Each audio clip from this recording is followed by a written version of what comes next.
Welcome, everyone. So happy to have you here. Yet again, another week, and these chapters are so good. They're so good. The three of them, right? The uh, thinking about rethinking disability, rethinking mathematics, and then the binary of you know going beyond the binary of explicit and the inquiry-based learning. I mean, each one of these could be an entire evening chat, but I know this summer we want to get through these chapters and get this book during the summertime, so it's going to be chock full. I just want to do a few organizational things before we get going, before we have our discussions in our breakout rooms. You should be seeing my screen here that has the slide deck. Thank you for saying that, for showing that. So the Rethinking Disability with Mathematics, if you have not yet purchased the book, because you are welcome to be here, even if you haven't bought it or if you haven't read it yet. Anyone is welcome anytime. Don't feel that that's a barrier to being able to join in these rich discussions. But I wanted to share again, if maybe perhaps you weren't here last week, that I love Ted Lasso as a show, and I love his quote about being curious and not judgmental. So just a reminder that as we are together and working in our breakout rooms and talking, that we are above all else kind to each other, and that we can be curious. We're not going to be judgmental of each other. And super treat that my husband and I last month went to Europe. We went to London, and we actually went to the areas where they filmed Ted Lasso. So this is Ted Lasso Street, and that's May's pub, but May wasn't there that day. But that was the pub, and we had the British Sunday roast on when we were there on Sunday. It was great.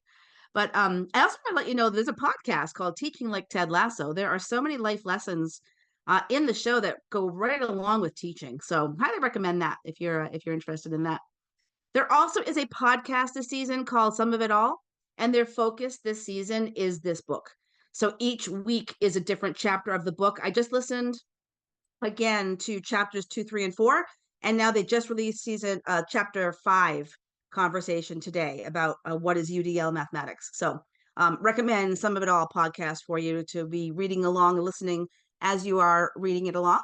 I have asked everyone if we could to rename ourselves with our first name, our role, the grades you work with, and also pronouns. So we're all good to go, whatever kind of conversations we're having in the big group or in breakout rooms.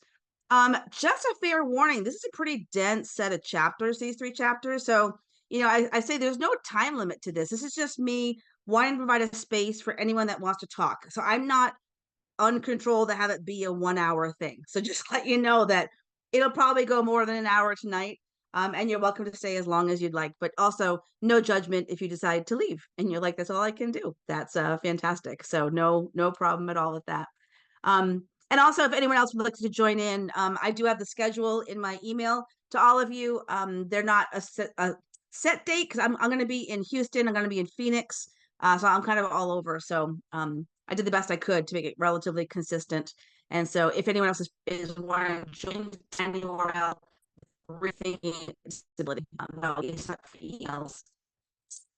All right, here's the plan for tonight. So I would love all to get a chance to be in a small group to talk each other and then whole group debrief.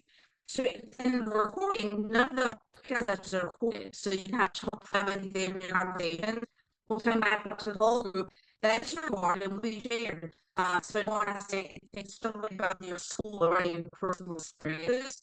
Or you mentioned someone in my group mentioned that kind of a thing if you'd like. But I do want to make sure we all get a chance. So I'm expecting kind of in the first breakout, I'll give you like 12 minutes. So you can do a quick introduction of each other a little bit and then get right to chatting about chapter 2. And I'll be bringing you back. You have that full minute to keep chatting, and then we'll do a whole group discussion. We'll go back in for the next chapters. That's kind of my plan for facilitation tonight. I would ask for the facilitation of the group discussion that whoever is the person who's been teaching the longest, if you could kind of facilitate the discussion, make sure everyone's getting a chance to share, prompt someone who hasn't spoken what they think. Unless whoever has taught the longest would choose not to, that's totally fine too. You have agency with that. But just that's just a general get started. Whoever has taught the longest could do that. Also, I would love someone to be a spokesperson for your group who's willing to come back in the whole group to be able to have something to say that we can share with each other. I'm just going to use the questions at the end of the chapters as the prompts. So I have in our agenda, our schedule for these sessions, I have typed in those questions now. So if you want to print out that ahead of our meetings, and you have the questions for you as well. And then I also created a Google Slides document. So this is now in our shared folder. So whoever's taking notes, you're welcome to, I'll put this link in the chat bar.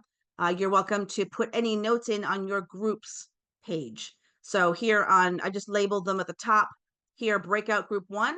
So breakout group 1 would have their notes here. Breakout 2 would go here. So whatever breakout group you get assigned to tonight, if someone could volunteer to be a note taker and come right in the slide, we can again get a chance to share things with each other. So that is right together.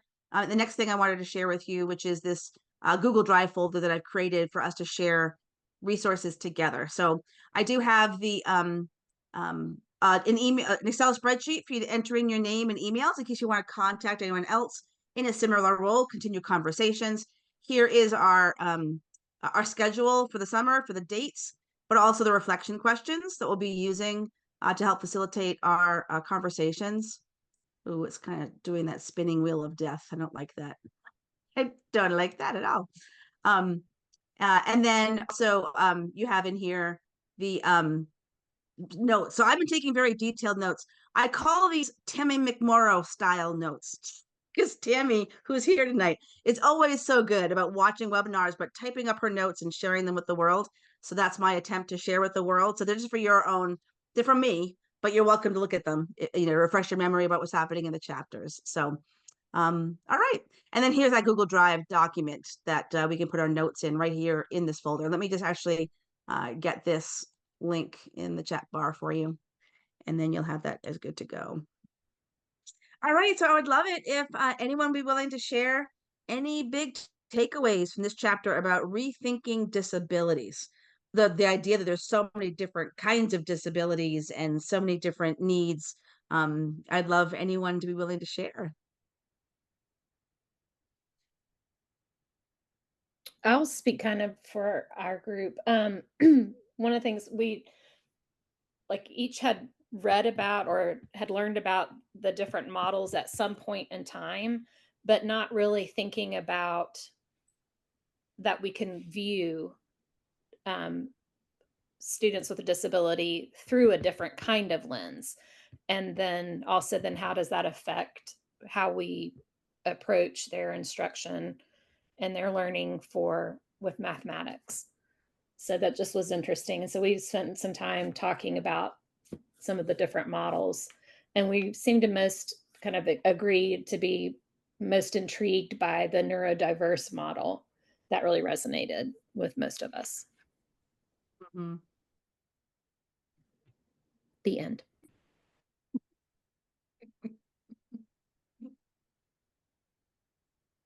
There's more than one screen of us, so I can't see people like to call on anyone. So just feel free to unmute yourself and share.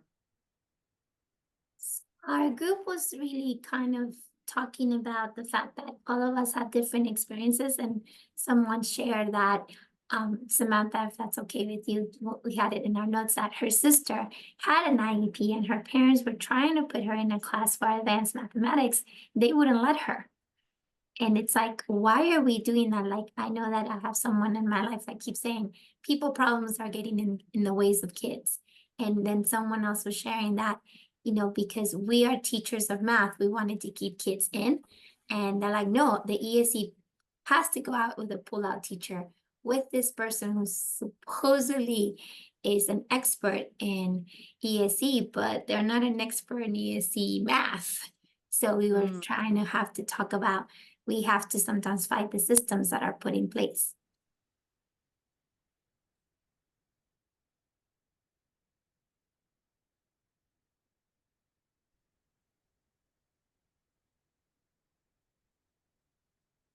I think the hardest part with what Karina just said is that most people who unintentionally prevent certain students from accessing math, it's from a good place and it's well-intentioned, but that almost makes it harder to kind of combat because people, in my experience, and I was a special educator for years, and then I became a math coach, and I've literally walked into schools and had special educators run and hide from me because they know I'm coming. I don't know, but if they think I'm going to bite them or what.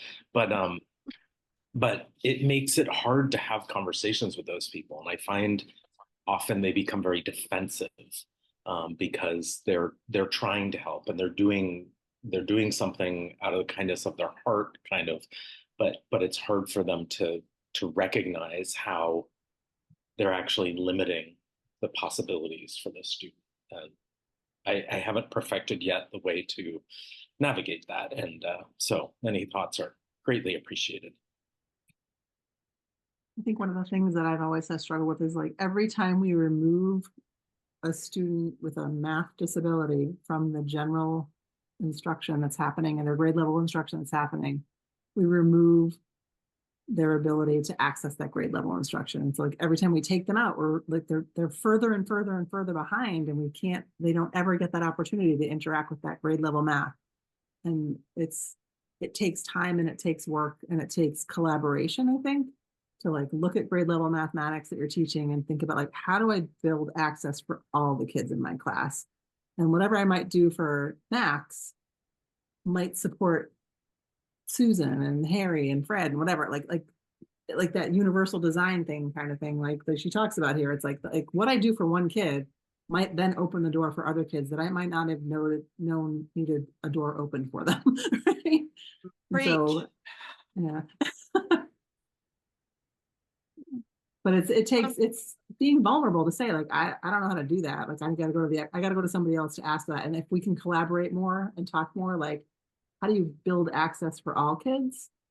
I think that we're on the right track if we can do that.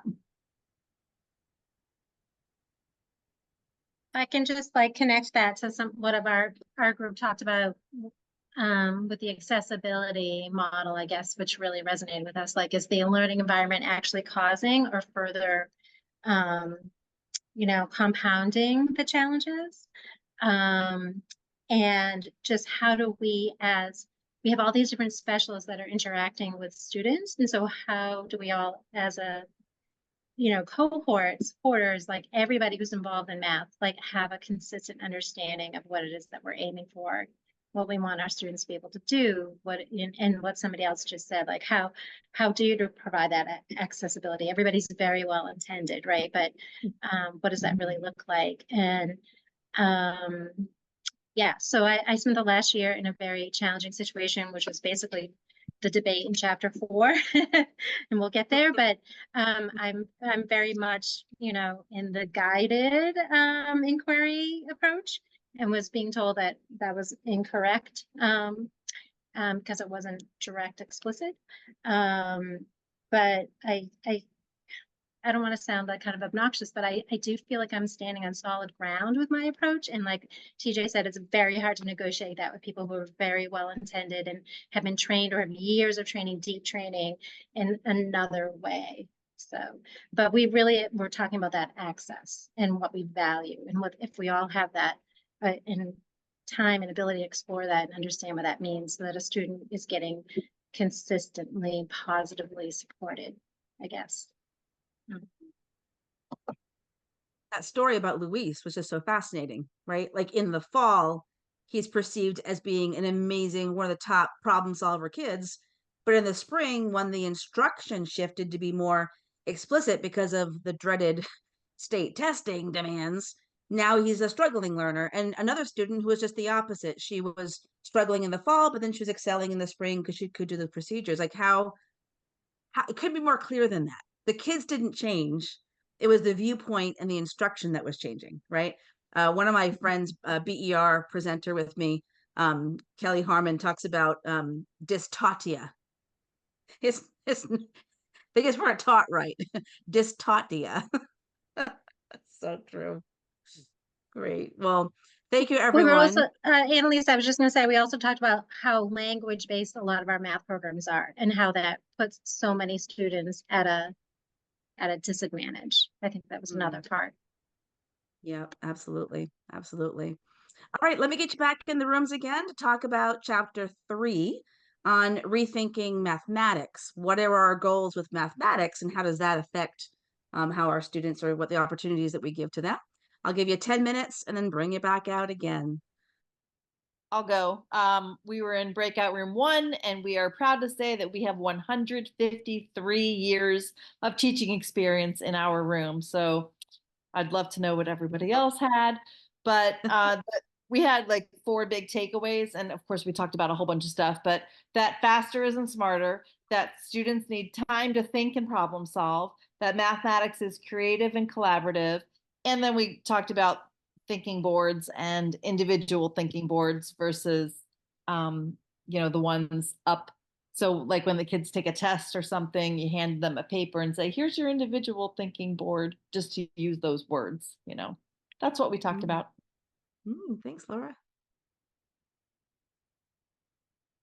I would say one of the things that we talked about, not only this chapter, but also on last chapter, is that we are still on our own journey of learning and, on the way that we think about math. And so when we talk about, our previous experiences, that we are still learning, and there's still things that we learn, if not daily, but, weekly or whatever it might be, to say, oh, you could do that. Oh my gosh, I didn't know. And, we had people who shared about a class they're currently taking, and now they understand a why that they didn't before, and things that they've learned along the way. So I think even as the adult, to realize that you can still learn and grow is an important thing to remember. Absolutely. Kind of building off of that, our first part of our conversation was maybe a little Debbie Downer, partly because of me. We were talking about testing and just how that drives everything, but we kind of ended our conversation talking about this idea that all learners, or learning is struggle is part of learning. So I feel like it's really important that all of us are careful about our language, and when we talk about struggling students, it kind of takes away that like struggle is part of learning, and like, oh, it's just for those students over there. But we should honor that struggle is part of learning, and everyone struggles. What we don't want is kids to, for a long term at least, unproductively struggle. So we have to kind of move beyond that and figure out ways to talk about kids as humans and not with labels. Yeah, labels are for soup cans. Thanks, Karina. Yeah, absolutely. So I'd love to piggyback on that, the label idea. Like many school districts, I'm sure, we put our children in tiers, right? Tier 1, tier 2, tier 3.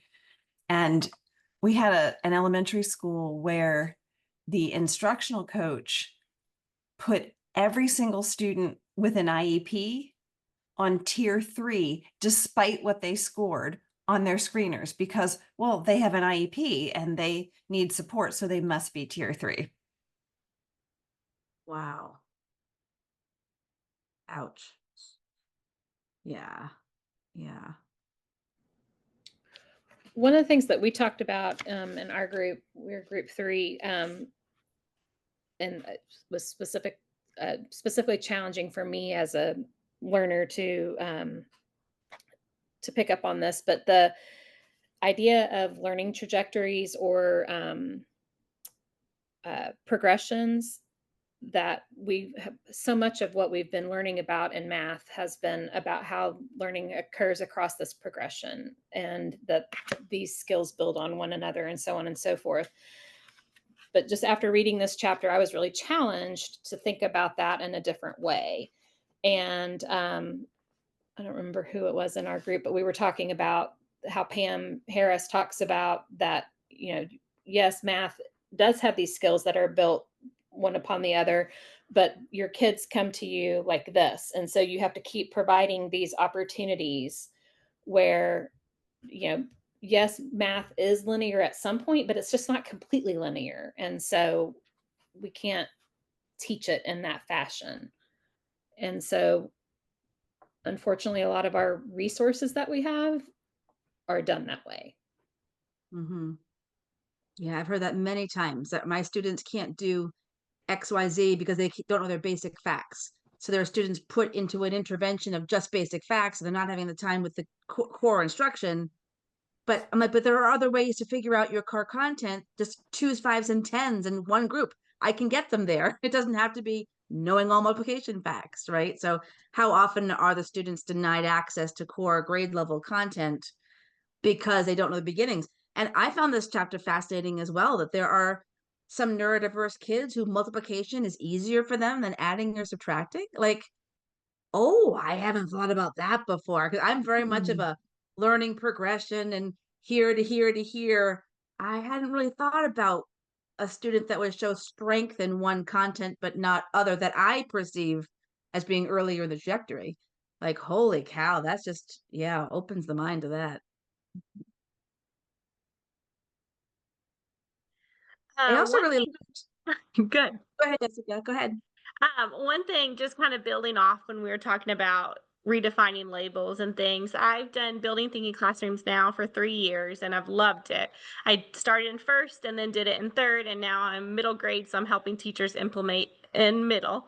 But one thing I started to really do was to start building in that math is art. And I talked to my elementary kids about math is art. And when an artist doesn't like their painting, they don't erase the whole thing. They find the parts that they don't like and they focus on the parts they do. And so we would go around, and if the group was frustrated, I'd say, okay, what do you feel really confident in? What is glowing on your board right now? You know this understanding. Let's highlight that. And I would have them talk. Well, we feel really confident about our first part that we did here. And so we would circle it. And I say, okay, what are the parts we need to grow? Where is it? And you can write questions. This is your time to talk to me. So it really started to lean into this metacognition about let's build on what we understand. We're not going to scrap the whole thing. There may be good work here. And then we talked about, hey, if this art piece is something where you feel like you have no idea what's going on, it is absolutely okay to start from scratch. But really getting them to identify, hey, we are an artist. There's going to be pieces of our art that we're really confident in and pieces that we want to get better in. And let's find those and be really cognizant of it's not right or wrong. It's where we're going and what we've done that we're confident in, what we want to improve in. So it really helped my kids. And they got to the point where I would see them circling parts without me over there. And that just made me happy that they were starting to go through those processes themselves. Mm-hmm. I think that's the big thing that we're all trying to do, right? We're trying to build the agency of our kids, build their identity that they believe they can solve math, that everyone can get in there, but that agency of having them empowered for their own learning and what they can do. That's our goal. We don't want to be the focus of every bit of information comes from me. It's we build it within the kids. So I love that. Thank you for sharing that, Jessica. Absolutely. I think a primary thing for me takeaway here was the mentioning of the math practices. It's not just the math content, it's also the processes, right? The problem solving, the modeling, the making our thinking visible, and having all those together, which leads us into the next chapter of this dichotomy or this seemingly debate math war of inquiry-based learning versus the explicit instruction, right? And how we can be because the research it's different. So I want to get you back into those groups again, moving on to chapter 4 on going beyond this dichotomy of just explicit versus that binary of those two, explicit versus the inquiry-based learning. So I'll give you about 10 minutes and then bring you back out. All right, so I would love anyone willing to share what you talked about on this chapter 4 on going beyond the binary of explicit instruction and inquiry-based instruction. I'll speak for group 3. We just talked about how it was it's the idea of strategic coaching, that the guided strategic development, it's the innovation plus the efficiency is going to get you the guided strategic development, and that it's really about finding the balance. And again, kind of leaning on what Pam and Kim talk about, it's know your students, know your content. And so if you know what a kid needs, then you can provide it just in time, right? That just in time instruction, but don't give them too much. But then also, probably for 90% of it, we just need to get out of the kids' way and let them develop their understanding, but then provide the supports that they need when they need them. Did I miss anything else, gang? And we talked about teachers have to have all of those in their tool belt, and how you have to turn up and do a little bit more inquiry here and a little bit more direct instruction here so that we are meeting the kids where they are.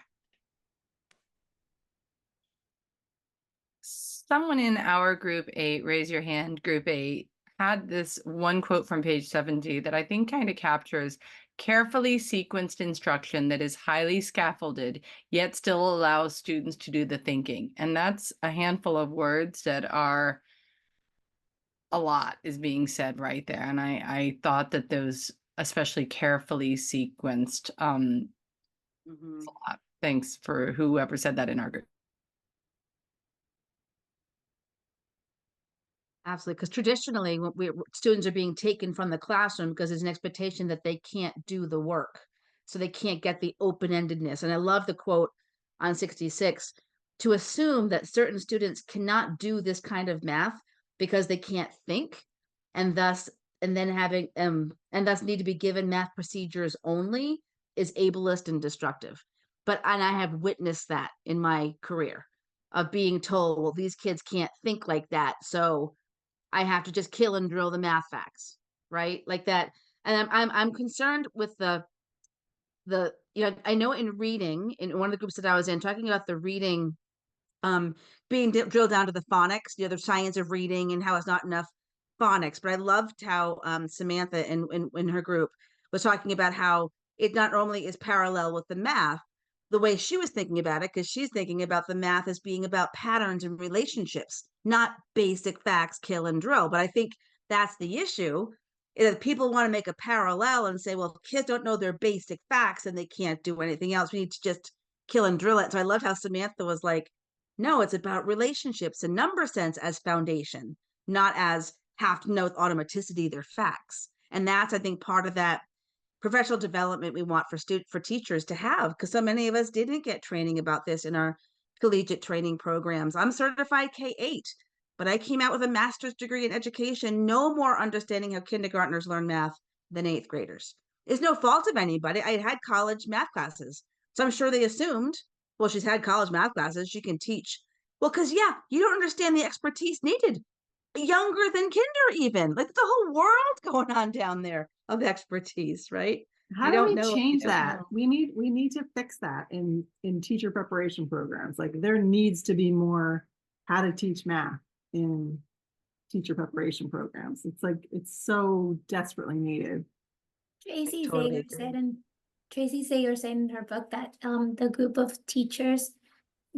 students in colleges that are going to become teachers of math are the most stressed out group of teachers we have. And I thought it was so interesting that we want to do that, but yet we're stressed out because we weren't taught that way. And I keep saying we're asked to teach in a way that we were not taught, but yet we have kids in our classrooms who are going to be teachers. And if we say, well, they can't handle that, those are our people that are human beings in the world who are neurodivergent that may become teachers, and we already said no, they can't do that. So it's definitely time to open it up. Yeah. I think it comes down to like a lot of like the purpose of reading is very different than the purpose of math. And with reading, if you have a slow sound symbol correspondence, you really just can't get many words. And with math, if you struggle with facts, you can use tools to get there, and you're not expected to do page upon page upon page upon page of computation. Maybe when I was a kid we were, but we have to really rethink that, and that the two are parallel maybe in some ways, but not in all ways, because with reading, I really feel like with reading, if you're too slow, it can be really hard, but there are workarounds. But with math, is just not the same in that way, and you can access it at many points.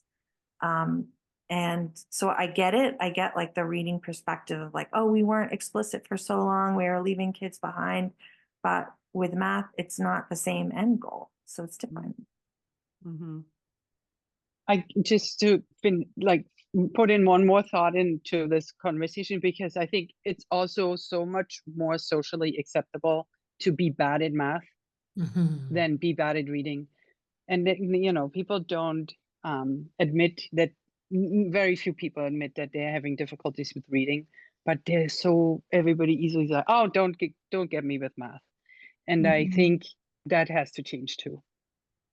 that, Sure. you know, that There's another thing to consider, and that is I've taught pre-service teachers math at university. I had 39 hours to teach K to 8 math. 38 hours. 39 hours, sorry. Where would you like me to start and how fast would you like me to talk? And that's just the math of it. That's not the assessment of it. That's not the dealing with students with special needs or whether they're delayed or advanced. All of those things, we can only fit so much into one course at a university to students who are taking 5 or 6 courses at a time and are only half listening because they're rushing out to their next course. And there's only one course in the program that they're taking. Their ability to teach math at any high level is expecting a lot. I wouldn't even say any high level. I mean, even at the elementary level, the expectations you take one course into how to teach math, and it's like there's so much more to it than I didn't mean like you said, assessment and all the things. Like it's more than one course in how to be a good math teacher at the elementary or middle or high school level. When I mean higher level, I don't mean higher level as in grades. I mean higher skill level. Got it. And Yeah. elementary teachers, we're expected to be experts in math, experts in reading, experts in Right? writing, experts in science. Which is a whole nother ballpark.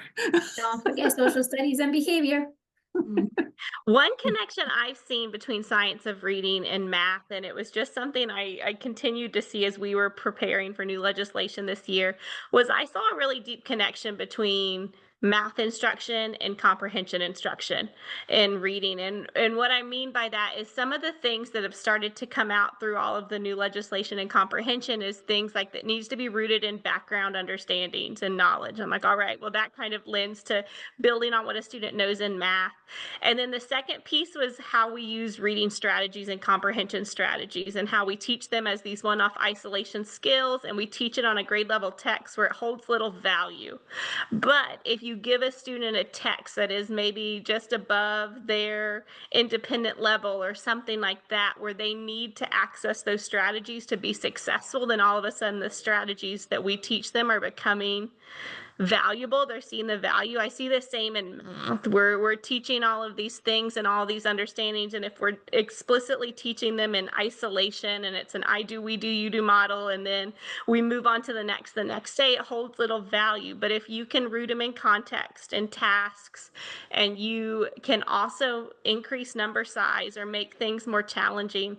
I know in our talk we talked about properties and multiplication division, and my grade level was complaining that our students in 3rd grade were not using distributive property, but we were using number sizes like 8 times 4. And why would they use that property in that model? We need to make it a little bit more rigorous so they can see the value in this. So I see a lot of connection between the science of reading and the explicit instruction and comprehension, and then math instruction. So that's kind of been the bridge I've tried to start to see there. Right. Yeah. Thank you for sharing those connections. I think go ahead. I was just going to say, I think we need someone to research, and I'm not a researcher, so maybe Rachel will, but I love how the last chapter they talked about how mathematics, like the collaboration, right, is really what high level mathematics do. And I think we have to have that same mindset in education, where like just one teacher, one classroom teacher, or one special educator, or one interventionist is not enough.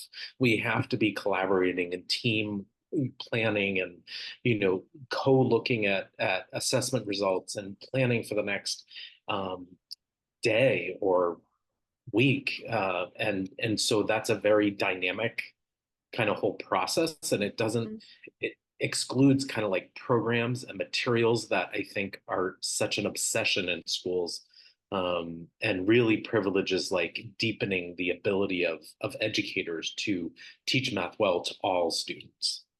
TJ, that was a big thing that we talked about as well too. Just like if we talk about mathematicians collaborating, we think a lot about our students should collaborate, but teachers need to collaborate, right? And one of the things that I said is where I've seen the most success is being on the ground with teachers, teaching with them, being in classrooms, doing workshop with them, having those conversations is the most efficient way, I think, and most effective way to make change on the ground. And but we don't necessarily have that time, you know, or that model, like what you're saying, doesn't necessarily exist. It existed because I was had a lot of agency, and I just did it, but it doesn't necessarily exist in our schools to have even the time to do what you're saying, like look at student work. This is the last time I'm going to jump in, and then I'm done. One thing we did with PLCs this year, I talked a little bit about it last time, is we had all decided we were going to do a building thinking classrooms model. And doing that, we knew that we had to have a lot more conceptual understanding of the questions we needed to ask, and understanding of thinking student models that we were going to see and what we were going to do, how we were going to capitalize and build on those thinking. So one thing we started to talk a lot about when we had our PLCs is this a planning meeting or is this a preparation meeting? If it's planning, we're digging into the concepts, but if it's preparation, then we can pull out, you know, our curriculum and we can look and see. Like, it was really nice to define what we were utilizing the time for, because if it was planning, we were making ourselves better, we are increasing our ability and our pedagogies, we're strengthening those pieces. If it's preparation, then we can start talking page numbers and all of those things. So that helped us a lot define our time as a PLC. Oh, I love that idea, Jessica. Yeah, having that focus. If I can just say one more thing, as somebody who has both a math and science background, who has worked in theoretical physics research, supporting lots of people who've studied for a long time and have PhDs in astrophysics and other exotic fields, our math classrooms are not authentic. Like, they do not represent. And I know that this is a big focus of this chapter, and there's so many things that we need to do to connect to that, but it's true. It's really what I've seen and what I've lived is it's not, our kids are, for the most part, especially if we're thinking about very teacher-directed instruction, is a very artificial environment that is excluding a lot of students and turning a lot of people off of math. And I think we all agree, and this is why I'm doing what I'm doing right now with elementary, but you know, kids get weeded out when they get told they can't do it, and then they start having doors closed and fields closed and vocations closed, and it's not good. And real math is not like what most of our kids are experiencing in classrooms. And so I'll get off my soapbox, but Yeah. Now I've been hearing that in podcasts I listen to, the phrase of school math versus real math. I've been hearing that phrasing a lot. And it's just so true, right? That compliance of being in our classrooms, which is why I also love the building thinking classroom so much, is it shocks the kids system. They walk in and they're not going to be sitting down, they're going to be standing up. Like, it's a different message of what's expected of them, and building that agency in each of the students, being responsible for their own learning, that they've got a piece of that. It's not just a sit back and everything comes at me kind of an experience. Yeah. So true. I particularly also am finding so valuable reading from Rachel's perspective as being a researcher, right? So I never didn't know what to say back to people who are like, well, research says this, but now for me to have built my knowledge from Rachel, who's immersed in this meta-analyses and whatnot, that there was a split between special ed research and math ed research. And she always says, like, there's more to learn. There's always something more to learn. If your research doesn't bring up more questions, and it's not doing the right thing, like that mindset of we're all learning and growing all the time, we need to do more. And the special ed research focusing more on that quantitative, that analysis of just getting more right answers in a direct way. And I'll work one-on-one with the kid and then see if they know more the next time, which isn't tenable in our classrooms. But then the math ed research being more plentiful in actual research articles, but it's also expanded to the processes as well as the content in the studies. But there's not enough of math ed research that looks at special education students with have these neurodiversities and these other strengths, right? Thinking of them as assets and their strengths. And so there's more to be done that we need to learn from. And I like so much learning from her who's doing this research, and to read these stories of these kids and watching these things in action in classrooms of, like, I always felt like I knew it, but I didn't have the backing to say, any particular research. So I just love how she goes in such a detail about these to build my own understanding of it so I can speak about it, to advocate that no, kids can do this. We need to give them this opportunity, right? So super. So it is already 9 o'clock. It's been 90 minutes. I want to make sure I am happy to stay all night. But please feel free that when you are needing to leave, you're welcome to go. But I'm also happy to continue a conversation. And I just wondered if there was anyone that wanted to toss out a question to the group that came up tonight. Totally open to that. But if you're all set for the evening, I get it. And have a great couple of weeks. I don't think we meet again for a couple of weeks. I'm going to Phoenix. I'll be at the Building Thinking Classrooms conference next week. Yeah, so Tammy and Laura are going to be there, and yeah, super excited about that. So thank you all that want to be heading out.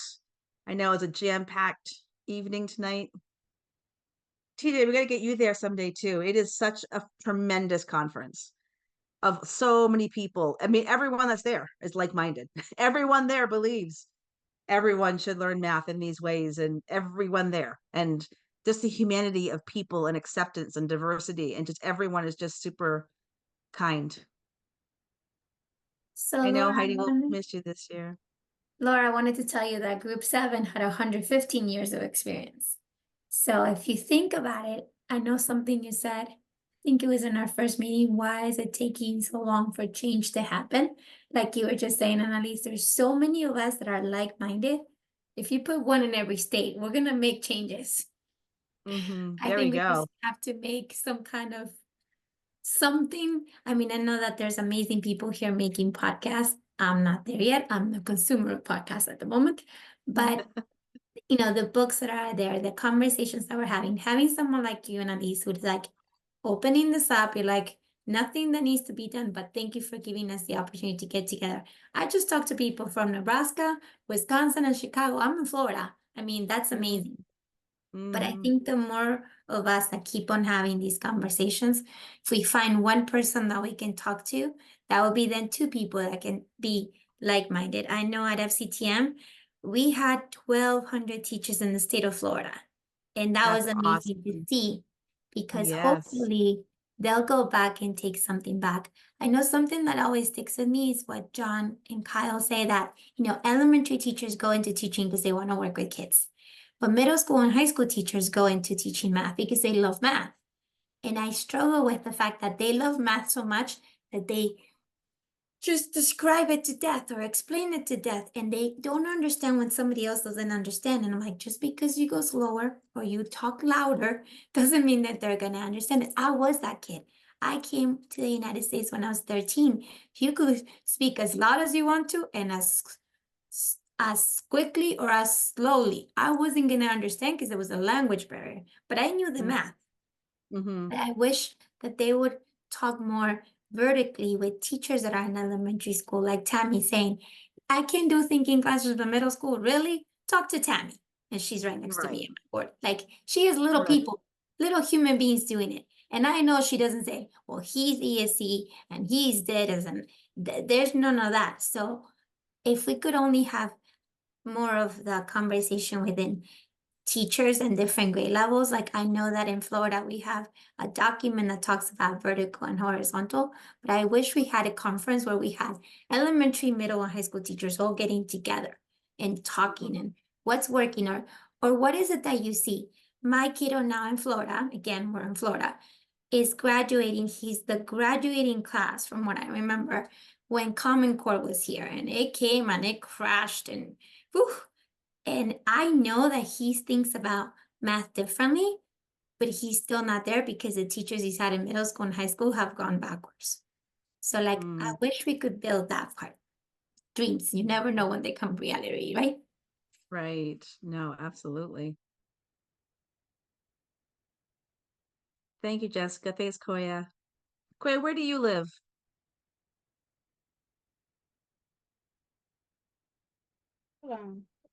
I'm in Houston. Are you going to camp? Yes, ma'am. When I heard that you were in there on the ticket, when I saw you on Yeah. Facebook, I hurried up and asked my principal, please let me sign up. Great. Oh, that's fantastic. That's So, super. and also Just I'm really I want to try to implement the building thinking classroom this year with at least with first and second grade, just to see mhm. how that goes. But luckily he's going to be there. Peter's going to also be there too. So I'll be able to go to his session as well. Fantastic. And you've got to listen to Tammy's podcast. Tammy here on the call. It's called Big Minds. No, Little Minds, Big Thinkers. Okay. Because she is a combination grade 1 and 2 class this year. She's been doing it for a few years. So I look to her for the like, does this really work with grade 1 and 2 kids? And she's Yes. she's walking the walk and talking the talk. So Because I would like to even know how to get it started, even showing teachers how to do it, like during our plannings or PLCs, them right. practicing to see how that can be ran in their classroom and how good Mhm. it is to do it. Right. That's what I do in my consulting work is having teachers do one, Hmm. giving them a non-curricular task, have them work in random groups of 3, give them one marker, right? Like having them experience that, you can't beat that. That experience itself shows them like, oh, this is different.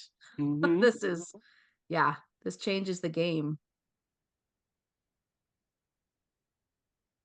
But always keeping in mind too that it's the mathematics as well. So I've seen some critique of BTC by some people that I don't think is valid critique because the way they're framing their argument is not what BTC is. That some people are trying to frame BTC as people care more about what's on the boards, about kids writing on whiteboards than they do about the mathematics. Right. I'm like, no, I don't know if you've seen a classroom like this to write blog posts against BTC. Like, I'm like, have you witnessed it in action? Because what I witness is magic. It's just like kids who don't normally participate are participating, and I can see their thinking. Are they counting? Are they additive reasoning? I can see it in the classroom, and I can be sequencing their work in an intentional way to help everyone have access. Like it's all the welcomeness of everyone as a part of this.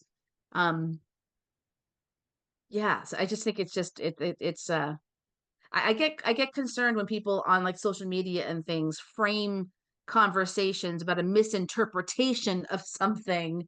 It's like, well, wait a minute, like it's happened on several different topics. It's like, oh man, that's yeah, yeah, it's magic and messy, as Tammy says. If you're on Facebook and aren't part of our K2 BTC group, come find us, as we share a lot of tasks and the things that are going well and the things that are messy. So we'd love to help Okay. you. I sure will. Thank Yeah, it's called you. Building Thinking Classrooms K2. It's got lots of people, and Tammy's started that and always is posting during the school year of all the things she's doing with the kids. And yeah, it's amazing.